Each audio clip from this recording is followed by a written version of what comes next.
Hi, my name is Ethan. I'm an IT professional, and today I decided to get back into Python. I haven't touched Python in a couple years, back since I was in school, since most of the time nowadays I'm more on the infrastructure slash support side of things. However, I am aware that Python is a pretty invaluable tool within the cybersecurity world, so I decided, since I wanted to start going down that path, to go ahead and kind of brush off the dust from my Python skills and just see where that goes, and also document the process. So today we are going through this book called Automate the Boring Stuff with Python. Specifically, this part here, the integer, floating point, and string data types. So I've already gone through most of the beginning chapters here. My workspace today is just Visual Studio Code as my code editor. And I have the Python extensions installed, and as you can see here, I'm using the Python terminal. So let's go ahead and get started.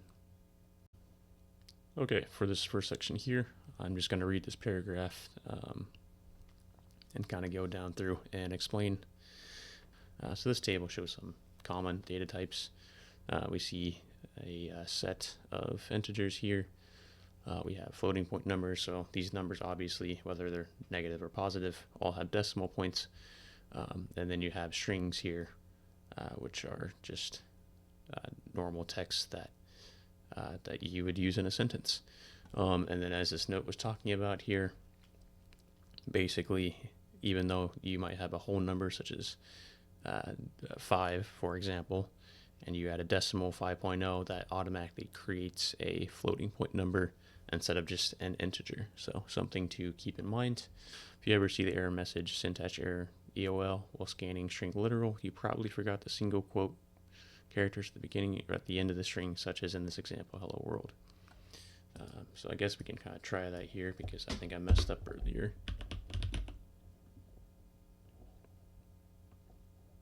With 2 single strings. We're just going to do hello, save, we're going to run that. There we go. Also do the same thing within the terminal, obviously. Since it's just one line here, does not like that. That's okay.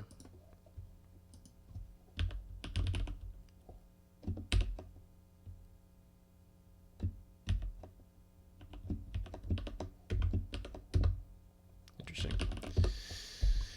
Okay. I think for the purposes of simplification, we're just going to pull up a Python terminal here so we have it. And this will prove to myself. There we go. String concatenation and replication. So obviously we're going to use quotations because we're adding strings here. And that should combine both of them into one string there. So the expression evaluates down to a single new string value that combines the text of the 2 strings. However, if you try to use the plus operator on a string and an integer value, Python will not know how to handle this and will display an error message. So yeah, we're trying to add a string here to a number. Obviously, that doesn't quite work. And you can see the error that they printed out here. Basically, you can only concatenate the string, not an integer. However, if we want to try something crazy here, so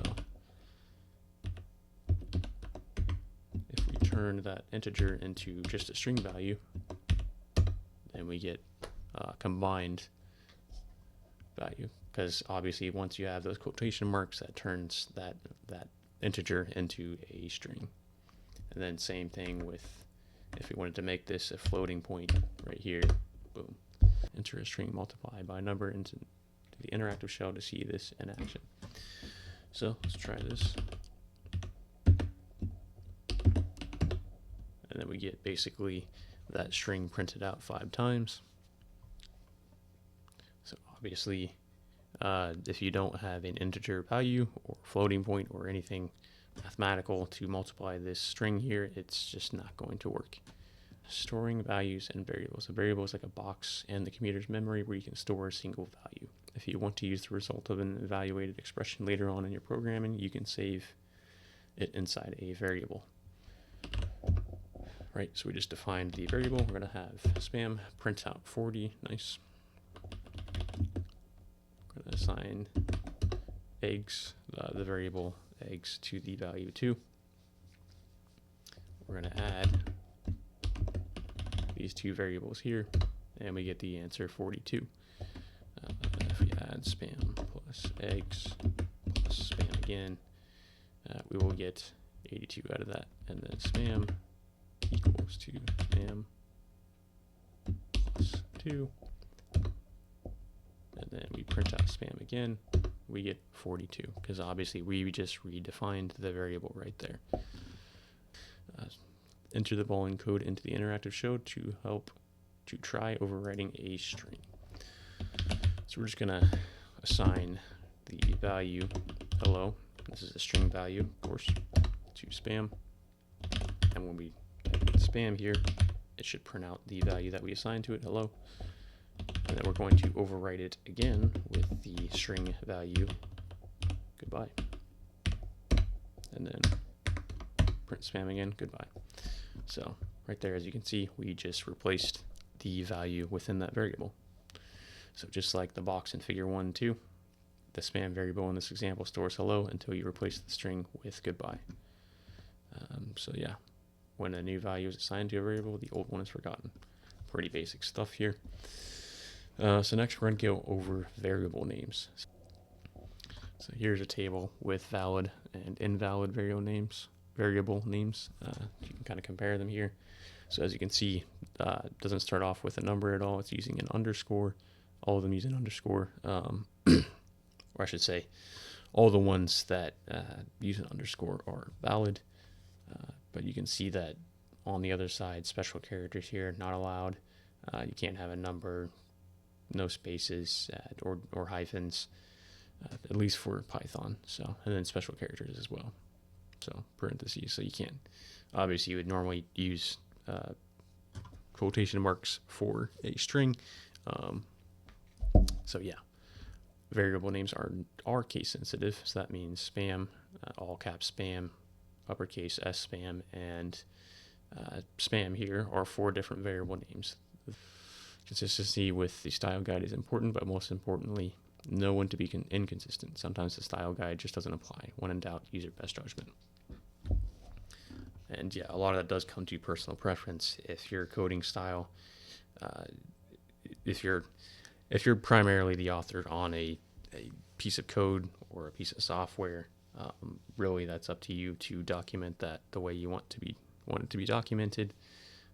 Obviously, if you're developing alongside of other people, maybe find a more standardized way of doing that. But that's just my personal opinion there. Okay. So moving on to this next section, your first program. So one thing I didn't realize until now, this is actually the PowerShell terminal, which explains why it won't run Python commands, obviously, but it is currently being used as the output. So even though this says Python here, it is not actually the Python terminal. I'm not entirely sure why that is the case, but that's something I can figure out later. But in the meantime, let's just go ahead and actually start writing some code here. So first, I'm going to use this hash symbol here, just so that if you don't know, this basically tells Python to not run this code. This is just comments. So this program says hello and asks for my name. Cool. And then now we're going to do print everybody's first bit of code there.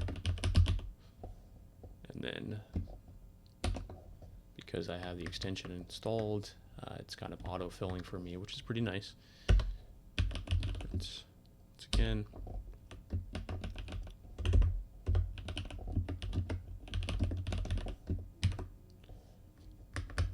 Autofill, and then I'm going to add, a couple spaces here just to kind of replicate what they have on the screen here. Once again, adding a comment, ask for their name, and you can also add this line here on top of that. So let's say I wanted to just, this is the way I normally comment myself in my scripting, is I just kind of line by line kind of break it up that way. But for the sake of simplicity, we're just going to follow what they have here. So next, so my name equals input, and we're going to leave that open. So basically what's going to happen is I'm going to interact with the terminal once the program starts, and once we get to that line of code, which is line 3, I'm going to actually put in my name, and that should store it as a variable called my name. In fact, I'm going to edit that because that's not completely correct. Okay. This is the response from the program here.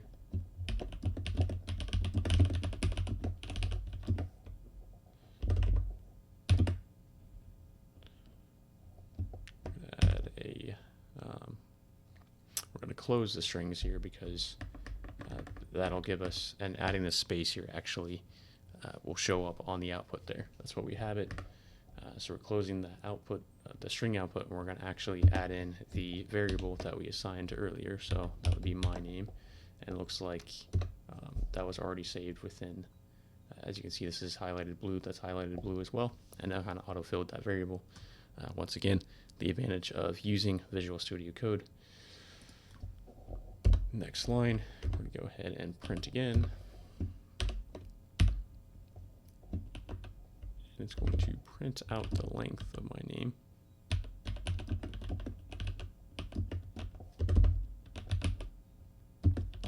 Or rather, print out that exact word there. I'm just going to leave that alone, and then print. And then this is another function here.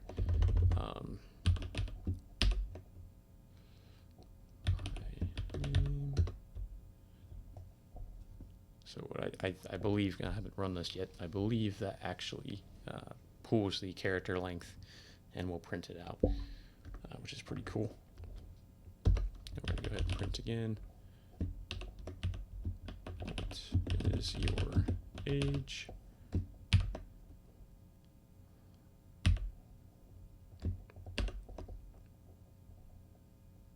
And then once again, we're going to add a comment on the side here. I'm just going to space that a little bit. Ask their age. Obviously, the reason I'm adding these spaces, well, the reason why I'm sure there's a big amount of space in here is just so to make it easier for the reader to make these comments stand out a lot more. Color coding is important as well, which is automatic in this case. So we're going to add a new variable here, equals, and this will be defined not by me now, but defined by the actual input into the terminal, just like my name earlier. And then we're going to do one last print line here.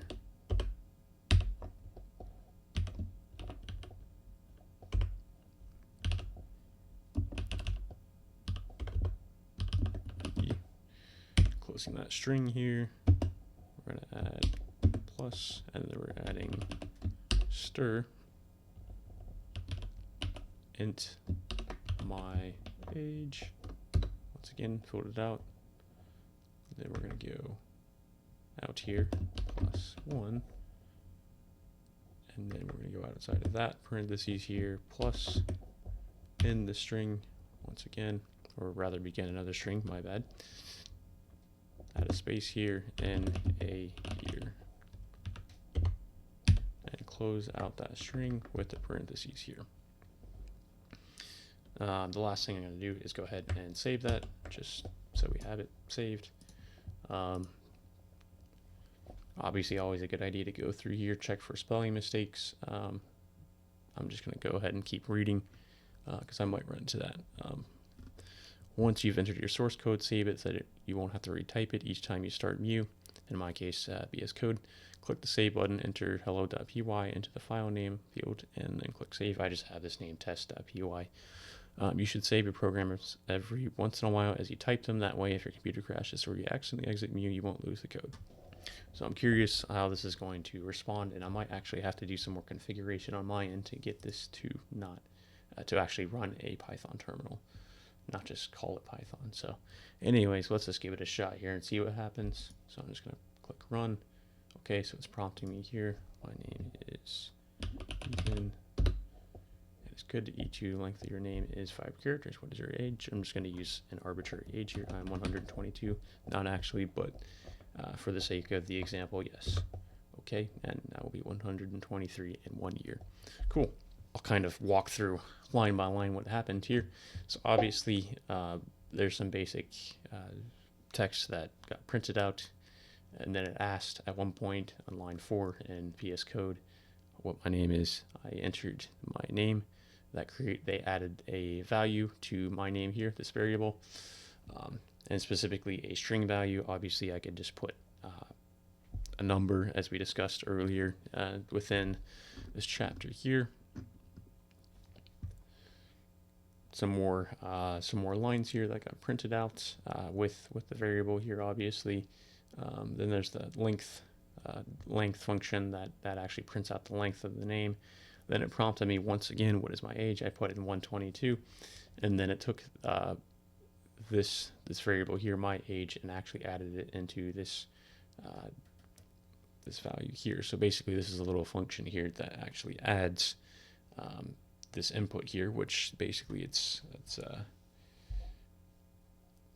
taking my integer value, which is why you have the int right here, and it's taking an integer out of that variable here and then adding +1 to that to make that function say basically within 1 year we will have increased that value by 1. In my case, 122 + 1 = 123. So once again, pretty basic stuff, but this is a really good way to kind of learn as you go. The len or length function, you can pass the len function a string value or a variable containing a string, and the function evaluates to the integer value of the number of characters in that string. So print the length of your name is, print len my name, enter the following interactive shell to try this. So once again, we're going to go ahead and give that a try. So len hello, and that should spit out 5 characters. Len, and then using that sentence here. Cool. So that sentence there is 46 characters long. We can do the same thing with a blank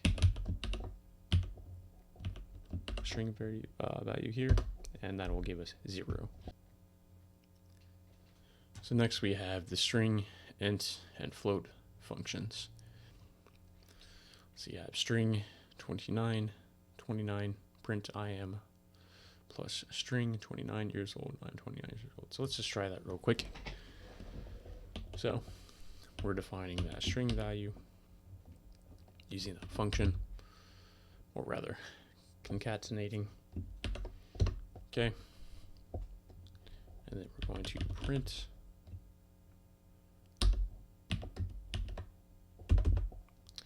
single quotes, not double. Single quotes again, plus, sorry.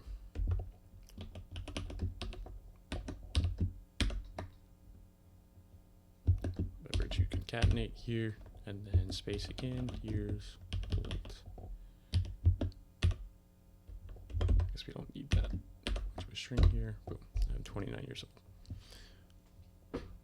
So basically that takes the integer value there and converts it into a string value on the output right here.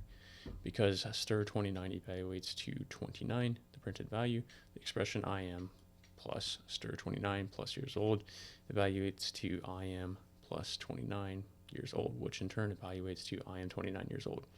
This is the value that is passed to the print function. So once again, we could do the same thing where instead of having stir, we can just use 29 because that basically creates that string value from that integer. Same thing. Obviously, that makes more sense in a command terminal if you're just doing this one line. But once again, since as you get more advanced and do more complex programs, you'll probably want to use this function here, which I'm sure they will explain here. The stir, int, and float functions will evaluate the string, integer, and floating point forms of the value you pass respectively. Try converting some values in the interactive shell with these functions and watch what happens. So we're going to do that. So we're going to do stir 0. It's going to print out 0, stir negative 3.14, negative 3.14, and then we're going to do 42. It's going to print out 42. It's negative 99. Oh, 99, negative 99, int 0.25. It's going to print out 1 because at this point we're actually converting these into integer values, even though they're decimals, and it's rounding up or down based on its logic here. So 1.99, and that should round up to or down to, simplify it. So ignore what I said, rounding up or down. We're going to do float point, parentheses, 3.14, and that's creating a floating value here with a decimal, and then float 10. It's going to once again convert it into a decimal value, which would be 10.0. Same thing, spam equals input. And then we're going to put 101. There we go. The value stored inside span isn't the integer 101, but the string 101. So once again, this is a string value. If you want to do math using this value in span, then use the int function to get the integer form of spam, and then store this as a new value in spam. So we're going to do this again, spam, int, spam, okay. And then we do spam times 10 over 5, and we get 202.0. So this integer converted that into an actual integer there that we have. So instead of just a string value, we have an actual integer value there, and we can do math with it. Note that if you pass a value to int that it cannot evaluate as an integer, Python will display an error message. The int function is also useful if you need to round a floating point number down. So what I mentioned earlier about rounding, it looks like it rounds everything down from floating point to just integer. So we're going to do int 7.7, and then that'll give us the output of 7, and then we do the same thing plus 1, and that'll give us 8. So here's another example here from what we did earlier in VS Code. What is your age? As for their age, input UOB plus string into my age. So basically taking that input and converting it into an integer value, and then it's doing math at that point and adding it into the string. Text and number equivalence. Although the string value of a number is considered a completely different value from the integer or floating point version, an integer can be equal to a floating point. Does 42 equal to string value? False. Right. Because we know that the integer value does not equal the string value. But 42 equals double equals 42.0. We should get a true because it is the same value. And then 42.0 equals 0042.000. And that should also be true because mathematically these are the exact same numbers. Python makes this distinction because strings are text while integers and floats are both numbers. So for the first practice question, which of the following are operators and which are values? So we know from before, it even mentions that right here, types of operators. You have the multiplication operator, you have the minus, slash, plus, right there. Those are all operators. The values are the hello, which is a string value, the integer, or it is the floating point value in number form, and then we just have a regular integer value right here. Which of the following is a variable and which is a string? So we know that the quotation marks are string values here. So this will, and also there's no quotation marks here. It is just a text variable here. So that's the variable, that is a string. We're going to name 3 different data types. There we go. This table here shows we have integers, floating point numbers, and strings. Those are all at least three different data types that question was asking. Okay, what is an expression made up of? What do all expressions do? So an expression is basically a programming instruction, and they are made up of values, variables, really values and operators to evaluate to a single variable, or value, I should say. So question 5 of this chapter introduced assignment statements like spam equals 10. What is the difference between an expression and a statement? So an expression is what we talked about earlier, and a statement is, I believe, so basically you're stating the value of the variable.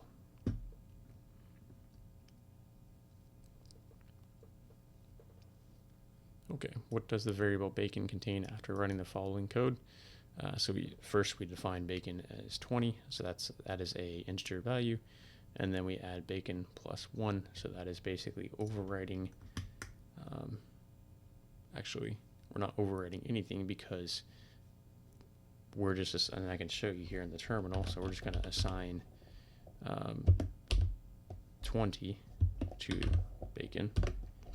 Great. So when we do bacon plus 1, we're not actually changing the value of bacon, we are just adding another integer because Python reads that bacon as the value, integer value 20, and it does math between these two values here. One which was defined earlier and the variable, and one that we just entered into the terminal here. And then what should the following 2 expressions evaluate to? So we have spam plus spam, and then spam string plus times 3. So we know because this is a string, basically it's just going to be spam 3 times with no spaces in between. Same thing here, we're multiplying the string 3 times, and I can just kind of show you at least that second example because both of them should have the exact same output here. Spam. Why is eggs a valid variable name while 100 is invalid? And as we talked about earlier, underneath valid and invalid variable names, we can see here that when starting off with it, and it doesn't matter if it's capitalized or not, when starting off with a letter, that is a valid variable name. When starting off with a number, that is invalid. There we go. What 3 functions can be used to get the integer, floating point number, or string version of a value? So that would be, we can scroll back up here and kind of review that. The int one is definitely 1, the len, and just double check that I read that right. Integer, floating point number, or string version. So we're going to need the int function, we're going to need the str function, and then the floating point, which I think is just float, but I need to double check that. There we go, that's the float function. Okay, and then why does this expression cause an error? How do you fix it? So just to experiment here, we're going to try this out. So we're going to clear my screen. So we're at the top here, and we're going to print out this expression here. So you might already see what the problem is here, but we're going to go ahead and run it, because really running it and having it error out isn't necessarily a bad thing, and we can actually learn some stuff from that. So, and this kind of this will be a good troubleshooting skill as well. So it has a problem with this line, obviously, and can only concatenate str, not int, to string. So the problem is it's not happy with this value 99 here. So to fix it, we could just do either the easy way, if you're just doing an expression, is just do that, or you can actually convert this into a string by doing str, and then we'll actually add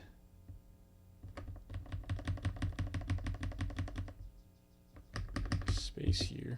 There we go. I think this should just do the exact same thing.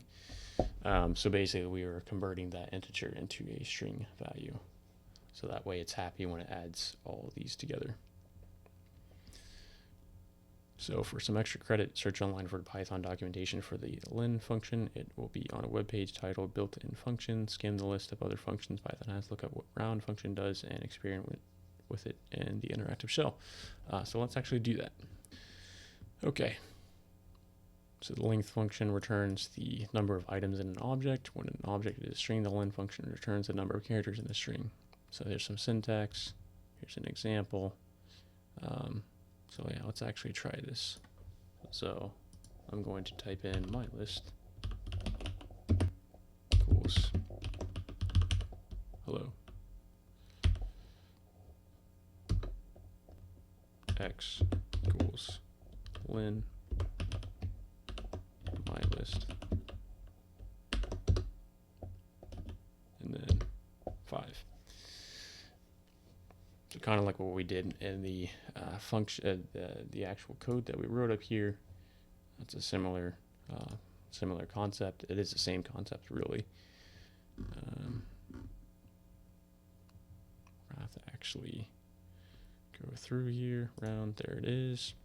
Okay, so we have return number rounded to n digits precision after the decimal point. If n digits is omitted or is none, it returns the nearest integer to its input.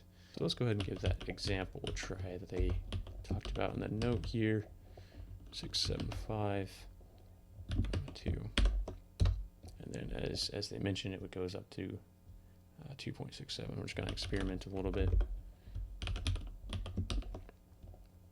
3.33. To see what it does. Rounds down to 3. And then same thing. But let's just do comma and then 4 just to see what it does. Same thing.